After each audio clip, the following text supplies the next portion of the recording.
E a gente está dando início a mais um episódio do Além do Jaleco.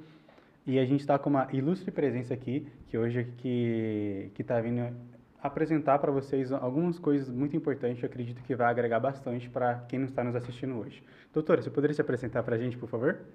Obrigada, Lucas. Muito prazer em estar aqui com vocês, conversar um pouco mais aqui sobre esses assuntos que são tão importantes e que eu fui me apaixonando ao longo dos anos.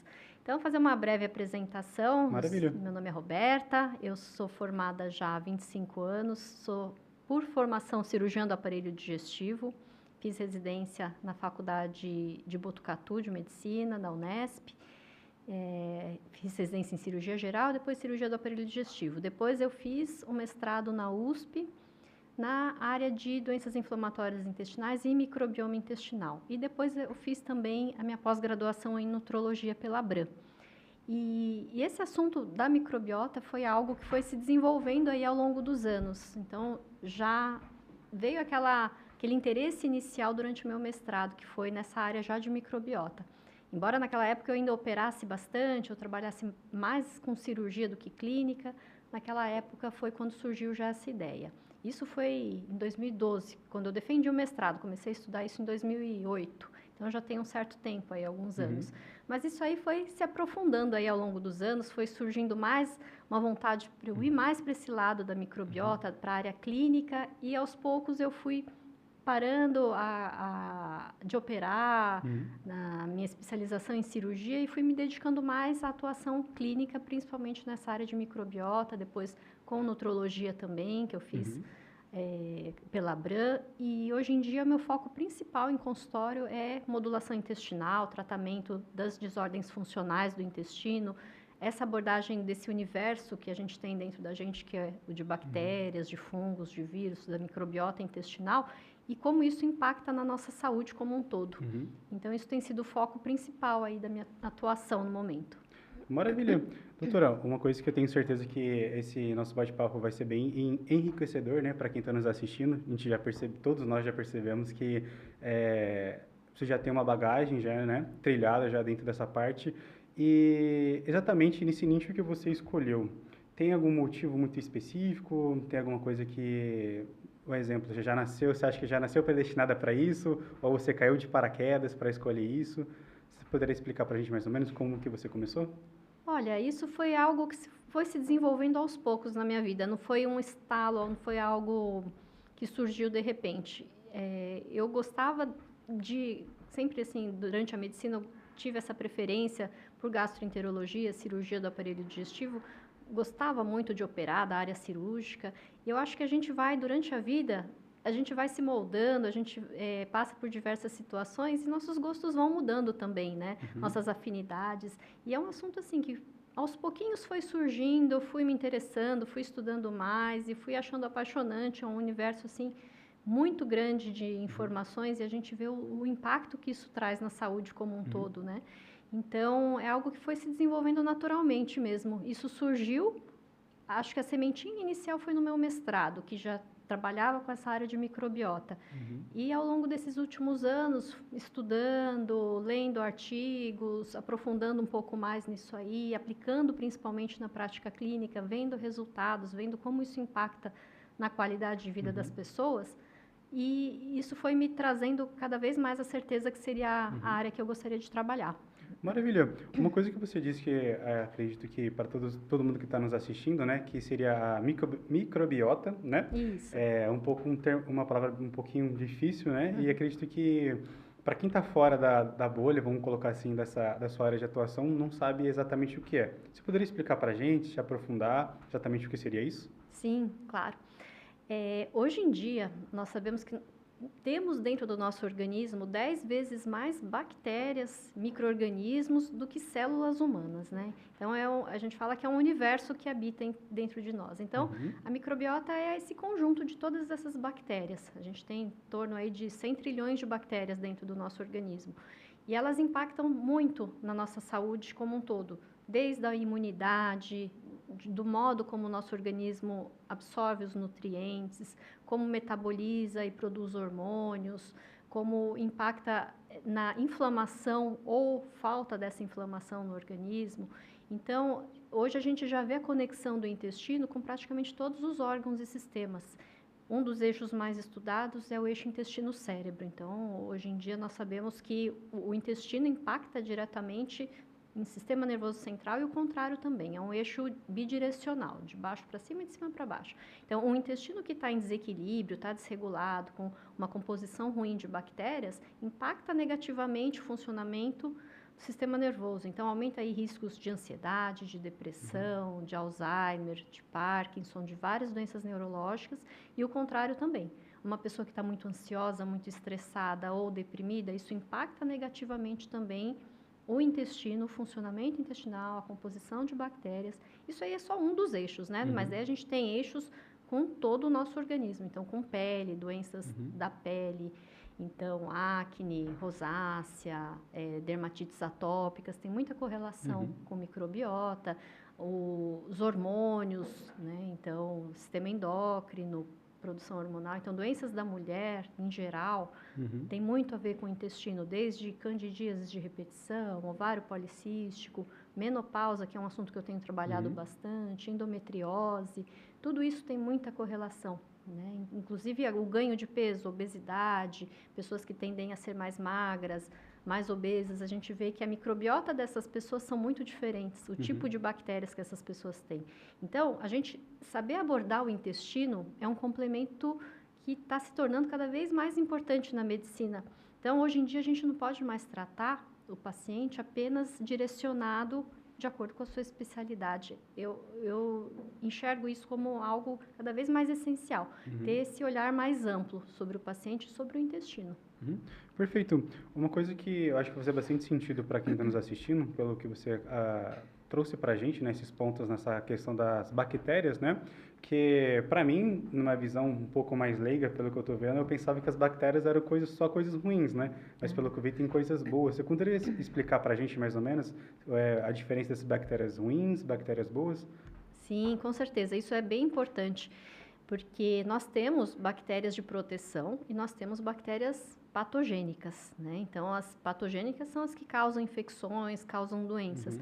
Só que é fundamental que a gente tenha uma certa quantidade de bactérias protetoras também, que são aquelas bactérias que já habitam o nosso intestino, e essas bactérias têm funções importantíssimas na nossa saúde. Então, como eu vinha dizendo, a absorção de nutrientes, a imunidade, elas produzem substâncias, né, ácidos graxos de cadeia curta, por exemplo, que vão impactar na imunidade intestinal, no fortalecimento da barreira intestinal. O que seria esse fortalecimento? Quando o intestino tem essa barreira saudável, ele se torna literalmente como uma barreira contra infecções, né? Ele funciona como uma barreira contra a passagem de substâncias tóxicas, de produtos bacterianos para a corrente sanguínea que possam inflamar outros órgãos. Então, é importante que a gente tenha essa composição de, entre aspas, como se fossem os nossos soldados no intestino também. Então, as bactérias que vão fazer a nossa defesa, que vão melhorar a nossa imunidade, melhorar o modo como a gente metaboliza hormônios, como absorve nutrientes. Então, isso vai impactar diretamente. Então, elas são fundamentais, as bactérias boas e as bactérias ruins. As bactérias ruins em uma menor quantidade e as boas para a gente proteger. Por isso que é importante não tomar antibióticos de modo indiscriminado, por exemplo. Porque o que acontece? Quando você toma antibióticos, às vezes a pessoa está com uma gripe, que nem teria uma indicação de antibiótico, por exemplo, e vai toma antibiótico. O antibiótico não vai aniquilar só as bactérias que a gente pretende, as bactérias ruins. Aniquila bactérias de proteção também. Então, isso aí vai virando um ciclo. A pessoa vai ficando com a imunidade cada vez mais prejudicada e vai aumentando o risco de novas doenças, novas infecções, a diversidade de bactérias diminui. E é importante para a nossa saúde que a gente tenha uma boa diversidade, uma boa riqueza de bactérias intestinais. E, doutora, trazendo um ponto que eu acho interessante a gente trazer aqui, como que a gente consegue trazer essas bactérias boas para a gente, né? Porque a gente sabe que hoje em dia a gente está vivendo numa sociedade que a gente está muito rápido. As coisas parece que está acontecendo da noite para o dia, as semanas parece que tem 3 dias, né? Sim. E como é que a gente consegue ter uma rotina ou quais são os alimentos que a gente precisa seguir para a gente conseguir adquirir essas bactérias boas? É o sono ou é a alimentação? Você conseguiria trazer para a gente mais ou menos esses pontos? Sim, essa sua pergunta é fundamental, é importantíssima, né? E que é o X da questão. A gente fala Uhum, tanto em tratar a bactéria, mas como, né? Como uhum, ter essas bactérias benéficas? Bom, um dado muito importante e que vale até para quem tem filhos pequenos ou quem está gestante, por exemplo. Os 1000 primeiros dias de vida de uma criança são o período crucial na formação da microbiota do ser humano. Então, até os 3 anos de idade, mais ou menos. Então, por isso que é tão importante que a gestante tenha esse período de gestação saudável, que ela pratique atividade física, se alimente bem durante a gestação. A via de parto também vai influenciar, se é uma via vaginal ou cesárea, se ela amamentou ou não essa criança, a alimentação na primeira infância, evitar açúcar, ter mais alimentos, uma variedade de alimentos, alimentos naturais, vegetais, frutas, aleitamento materno fundamental. Então, tudo isso impacta muito já na formação da microbiota, que vai ser a base para a vida inteira, tá? uhum. Essa vai ser a base. Certo. Mas daí, ao longo da vida, a gente tem outros fatores que vão influenciar. A alimentação, que é praticamente o principal, é o que a pessoa come. Então, evitar ultraprocessados, embutidos, então, refrigerantes, comida pronta, fast food, tudo isso, quanto mais você reduzir álcool, açúcar, isso vai contribuir para uma microbiota mais saudável. Uma coisa que, super interromper, é uma coisa que é até interessante, é aquela frase, né, que a gente acaba comendo o que a gente é, né? Sim, É mais ou menos isso a frase, né? A gente exatamente. acaba, então se a gente só comer coisas ruins, a gente vai, o nosso ser, nossa pessoa, né, acaba sendo também algo ruim, né? Com Então acho que faz certeza. bastante sentido o que você está falando. Com certeza, a alimentação é a base de tudo, né? Mas não só alimentação, né? Então, além do que a gente come, também atividade física. Então, o sedentarismo está associado, sem dúvidas, a uma pior composição de bactérias intestinais. Estresse. Então, o estresse é muito subestimado e hoje em dia difícil perguntar para alguém no consultório como que está o nível de ansiedade, a pessoa fala, não, estou bem, estou tranquila. Isso é um luxo hoje em dia, né? Porque o estresse impacta demais. Também, parece que não, mas impacta até na composição da microbiota. Poluição, também uso de medicamentos, como eu citei, os antibióticos, que são os principais. Então, antibióticos, você usar de uma maneira indiscriminada, isso é um assassinato das suas bactérias. Então, por isso que a gente não pode, nós como médicos temos essa responsabilidade de não fornecer antibióticos de uma maneira indiscriminada para os pacientes, né? Porque isso aí é muito prejudicial para a microbiota. Uso também de prazóis, então, omeprazol, pantoprazol, lansoprazol.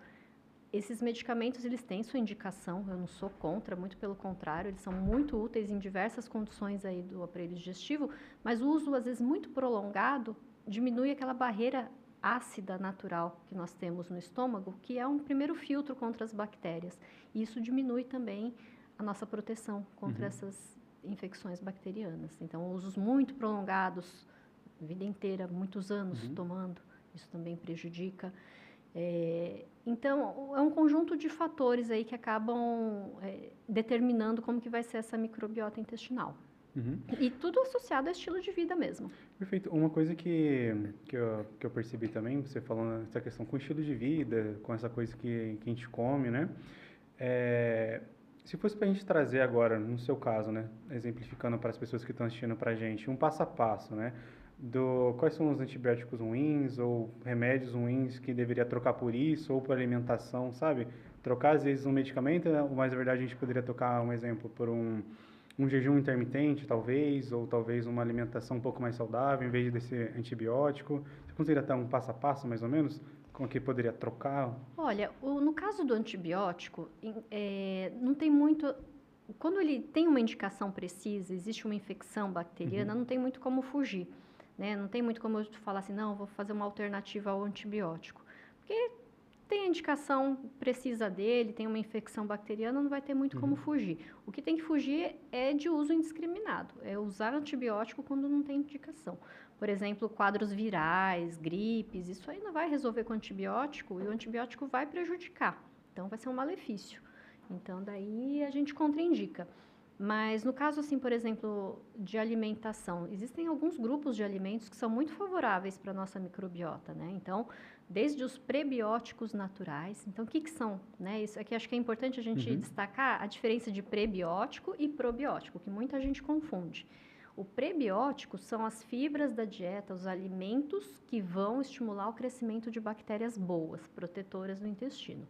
E os probióticos são bactérias vivas que a gente toma, ingere, ou através de alguns alimentos, ou através de cápsulas, formulações prontas, e que vão favorecer a nossa saúde, né? Então, alguns alimentos que contêm probióticos, por exemplo, iogurte, kefir, alimentos fermentados em geral, né? Chucrute, quinte, enfim, qualquer alimento fermentado, né? Eles têm bactérias benéficas. Só que daí a gente não consegue especificar exatamente que bactérias, né, que eles têm.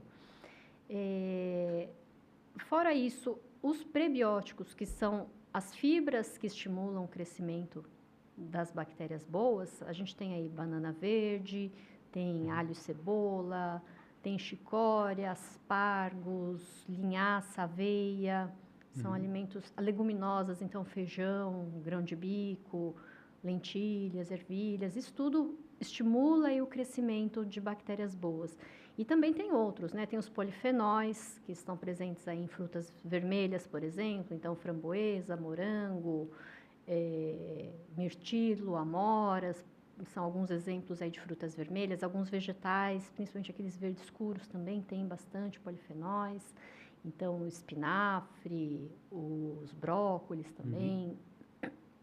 Tem outras fontes de boas gorduras, peixes, linhaça, castanhas também. Então, são uma variedade aí de alimentos que favorecem o crescimento, que estimulam o crescimento de bactérias boas e protetoras. Uma coisa que surgiu aqui, né? Pensando um pouco a mais a respeito do que você está dizendo, né? Veio também essa questão dessa parte da imunidade, né? Toda vez que vem aquela frente fria, né? As mães ou as pessoas pequenas, crianças pequenas, né? Acaba tendo aquela gripe, aquele resfriado. Você poderia dizer pra gente aquelas coisas que falam, né? Que se é uma bactéria, se não é, ficando de pé no chão, sabe? Que acaba ficando doente. Isso é por causa de alguma bactéria em específico? Ou é realmente por causa da friagem, sim? O frio excessivo acaba trazendo essa parte de resfriado, sabe? Uma coisa que é muito comum e um dos fatores principais na questão dessas viroses de inverno são os ambientes fechados. As pessoas ficam mais aglomeradas no inverno, né? Isso facilita muito a propagação das doenças. Então, esse é o fator principal, no fundo, né? Então, no inverno, as pessoas ficam as crianças em ambientes fechados para se protegerem do frio, e lá não circula, né? O ar fica lá circulando o mesmo ar de uma pessoa contaminada com outra, e aquilo se espalha facilmente. Entendi. E, doutora, explicando um pouquinho mais a respeito dessa questão da sua clínica, vamos colocar assim, se uma pessoa hoje entraria em contato com você, como é que funcionaria esse passo a passo, esse caminhar? Quais as primeiras coisas que você estaria olhando para ela, estaria indicando? Tem algum case de sucesso, talvez, que você já... alguém veio com um X problema, você conseguiu devolver ela com quase 100% ou 100% de aproveitamento depois que ela entrou em contato com você? Sim, vários, felizmente, né? E o principal, né, o que eu mais atendo no consultório são pessoas com doenças e sintomas funcionais do intestino. O que seria doenças funcionais? São aquelas doenças do funcionamento da microbiota intestinal e não que tenham exatamente doenças orgânicas, que são lesões visíveis, uma inflamação, um tumor, um câncer, um pólipo. Não seria esse caso. Seria o caso da pessoa que tem os exames estão, teoricamente, entre aspas, normais, mas a pessoa tem muitos sintomas. E justamente a esse paciente que sofre demais. Por quê? Porque ele passa com diversos colegas que falam, você não tem nada, ou falam assim, o que você tem é só emocional, e a pessoa fica só rotulada e não tem seu problema resolvido, porque ela tem sintomas reais. Ela tem inchaço abdominal, tem excesso de gases, tem aquele intestino que às vezes está com diarreia, às vezes prende, tem dor abdominal, é aquela paciente que acorda, isso todo dia eu ouço no consultório. Acordo com o abdômen lisinho, vai inchando, inchando, no fim da tarde estou como se fosse uma grávida. Esse é o caso que eu mais atendo no consultório. E esse paciente geralmente já passou com diversos médicos que falaram que ele não tem nada.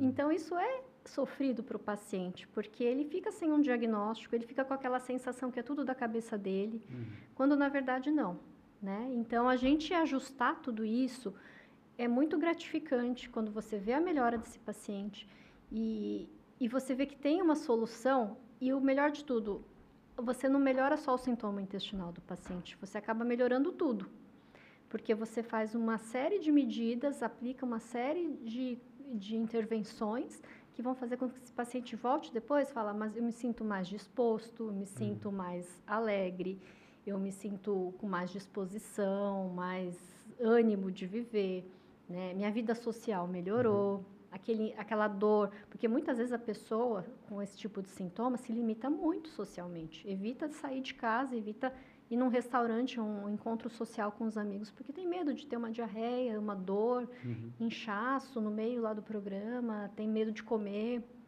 entendeu? E muitas vezes esse paciente fica sem diagnóstico, então é uma lacuna muito importante, né? E isso a gente verifica aqui para todas as áreas, não só para gastro, porque tem muito paciente que o ginecologista atende, que a mulher chega e fala, estou me sentindo cansada, estou com inchaço abdominal, meu intestino está ruim, estou me sentindo depressiva, desanimada, está tratando a menopausa e não melhora, está fazendo reposição hormonal, mas não vê evolução. Então, por exemplo, para o ginecologista é interessante ter essa abordagem. Para o dermatologista que está com um paciente com uma acne que não melhora totalmente, ou então que vai e volta toda hora, com uma rosácea, com uma dermatite atópica, com o psiquiatra que tenta tratar a depressão, mas vê que não evolui, troca medicamentos. Então, é uma abordagem, uma opção a mais que a gente tem hoje em dia e que faz toda a diferença na saúde como um todo do paciente. E uma coisa que eu percebo bastante com o avanço da tecnologia hoje em dia, né? O excesso de informação que os pacientes estão tendo, né? Sim. Às vezes eu percebo bastante pessoas que, vamos colocar nessa parte do audiovisual, né? Acha que é o expert no assunto, né? Porque usou o chat ou no Gemini ali, 1, 2, 3 minutinhos, já acha que é expert, já tem um laudo pronto, né? E com esse avanço da tecnologia, doutora, para a gente fazer uma pergunta mais construída agora, ela está te ajudando, está te atrapalhando? Você poderia explicar para a gente um Essa pouquinho? pergunta também é excelente, porque eu falo para os meus pacientes, tem médico que não gosta, tem médico que não gosta que o paciente vá no chat GPT, fique procurando e que chegue cheio de informações. Eu já gosto, porque esse paciente está muito mais bem informado hoje em dia. O acesso à informação está para todo mundo. Então, a gente observa que o paciente vem muito mais bem preparado, né? Ele já vem com uma bagagem boa, ele já vem sabendo o que ele está falando. Ele não vem totalmente leigo mais. E, por incrível que pareça, muitas vezes o paciente vem falando de assuntos que muitos médicos não dominam. Então, assim, meu recado para a classe médica é o seguinte, a informação está aí para todo mundo e os médicos não podem ficar para trás, tem que ter o domínio, tem que trazer essa resposta ao paciente. Porque, assim, o ChatGPT, inteligência artificial, vai trazer algumas pinceladas, mas o paciente não vai saber o que fazer com toda aquela informação, né? Como que ele vai aplicar na saúde dele, de fato, aquilo? Ele não tem essa resposta. Ele sabe o que pode estar causando aquele incômodo que ele tem. Isso é muito importante. Isso aí eu acho que tem sido muito útil, porque, pelo menos, os pacientes já estão sabendo quem procurar agora. Eles já estão sabendo como ir atrás da solução dos seus problemas. Então, acho que isso é de uma validade enorme. Só que o médico também tem que estar preparado para essa demanda, porque a demanda hoje é muito diferente de 10 anos atrás. Sim. Né? 10 anos atrás, o paciente não tinha acesso a esse tipo de informação. Então, o médico tem que estar preparado, ele tem que saber o que fazer. Né? E uma coisa que é interessante que você disse, doutora, que eu vejo que vem crescendo bastante, né? de novos médicos formados, né? Uhum. Se você vê, temos muitos médicos formados, tem muitas pessoas, Muitos, é. mas muitos médicos despreparados, né? Uhum. Isso hoje em dia, anda te atrapalhando no seu nicho? Você acha que isso acaba, um exemplo, você tendo que pegar pessoas que, infelizmente, por ter passado por maus médicos, acaba tendo que vir em situações totalmente drásticas com você, né? Uhum. Isso vem atrapalhando você? Você acha que o aumento dessa constância de pessoas ruins no seu escritório clínica, né? Barra clínica, vem aumentado, não? O número de médicos aumentou expressivamente, né? E o que eu vejo, assim, algo muito comum em médicos da minha geração é meio que, às vezes, um embate contra, assim, médicos mais jovens e que estão mais presentes nas mídias sociais e que ficam rotulados como charlatões, enfim, médicos que não sabem o que estão falando e que estão propagando mentiras, enfim. Isso diretamente a mim não vai me afetar. Eu estou preocupada em fazer o meu melhor, mas eu acho que quem está preparado e quem tem a bagagem tem a obrigação de se posicionar também. Sim. Não adianta só reclamar que o médico despreparado está faturando, está falando um monte de mentira na internet, está enganando gente, enquanto ele está calado. Então, eu acho que a obrigação do médico também, que faz o seu trabalho direitinho, com ética, de acordo com evidências científicas, ele tem que se posicionar também. Então, não tem que ser contra mídias sociais, porque a nossa realidade hoje é outra, né? A gente não está na medicina que eu me formei lá, eu me formei no ano 2000. É uma medicina totalmente diferente. Então, a gente não pode viver de acordo com o que eu me formei em 2000. A realidade é totalmente outra. Então, o que eu acho que a gente tem que se posicionar também. É obrigação nossa se posicionar, trazer informações de qualidade, trazer o que se tem de evidência científica, né? E para o paciente é muito complicado fazer essa filtragem, né?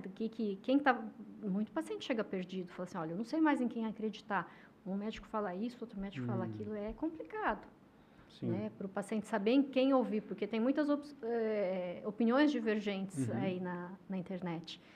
Só que eu acho que é obrigação de quem também está fazendo sua parte corretamente, se posicionar, orientar e divulgar informação de qualidade. Perfeito. Doutora, acredito que tudo que a gente já conseguiu já trazer aqui, ou transparecer para quem está nos escutando, vai ser de grande proveito, né?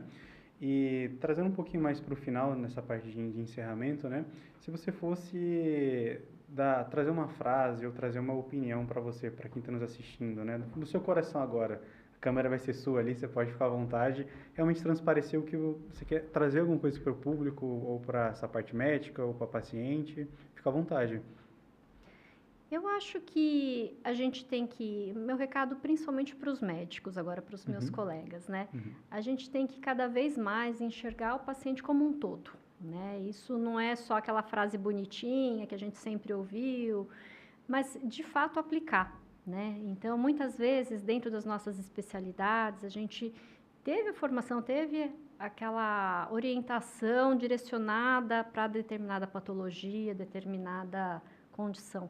Eu acho que a gente tem que abrir a mente um pouco em relação à saúde global do paciente e observar como alguns ajustes que a gente faça impactam a saúde de uma maneira tão ampla nesse paciente.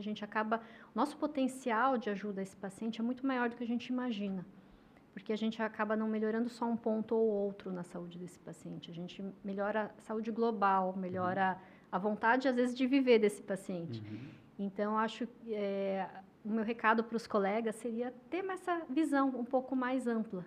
Atualmente, a gente dispõe já de várias ferramentas que a gente não tinha antigamente, de investigação, de abordagens, que a gente tem agora disponíveis aqui no Brasil, na prática clínica, disponíveis para todo mundo. Então, que a gente pode utilizar e para a gente ter esse interesse aí em aprender mais, né? Em aprender como a gente pode impactar ainda mais a saúde dos nossos pacientes, não só da maneira que a gente estava acostumado há alguns anos atrás. Sim, maravilha, doutora.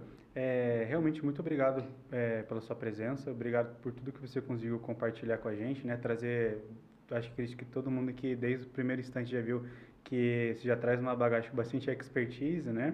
não é só mais uma médica ou só mais um médico que está vindo conversar aqui com a gente, é realmente uma pessoa que tem um fundamento, tem uma coisa que ela realmente se empenhou para estar trazendo para a gente aqui hoje, tá? E realmente muito obrigado. Eu vou abrir o microfone para você se despedir e acredito que seja isso. Bom, agradeço bastante, então, pela oportunidade. É sempre um prazer falar sobre esse assunto, que é um assunto que eu gosto bastante. E espero aqui que a gente tenha outros encontros e converse cada vez mais sobre isso. Eu falo aqui para médicos e para pacientes, então, para quem tiver suas dúvidas, queira perguntar algo específico também, que coloque aqui embaixo, aqui nos comentários, porque é sempre traz muito crescimento para a gente e a gente também vai responder aí as suas dúvidas. Aproveitando, doutora, deixa as redes sociais também, no Facebook, no Instagram ou TikTok, se tiver outra rede, pode deixar. Ah, certo. Meu Instagram é doutora.dra.robertabraga e eu tenho uma página direcionada para a educação médica também, que é o @microbioma para médicos. Então, esse já é um projeto meu, paralelo ao consultório, focado em ensino de microbiota intestinal para colegas médicos de diversas especialidades. Legal. Acho que é um ponto bem interessante que você trouxe. Quer falar um pouquinho sobre esse projeto? Ou...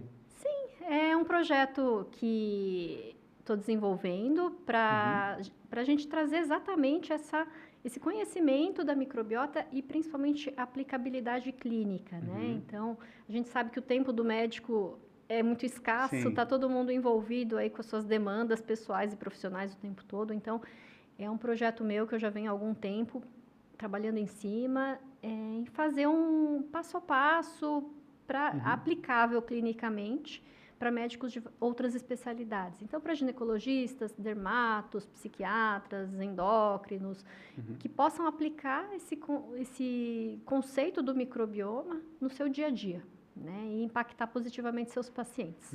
Maravilha, doutora. Muito obrigado, tá?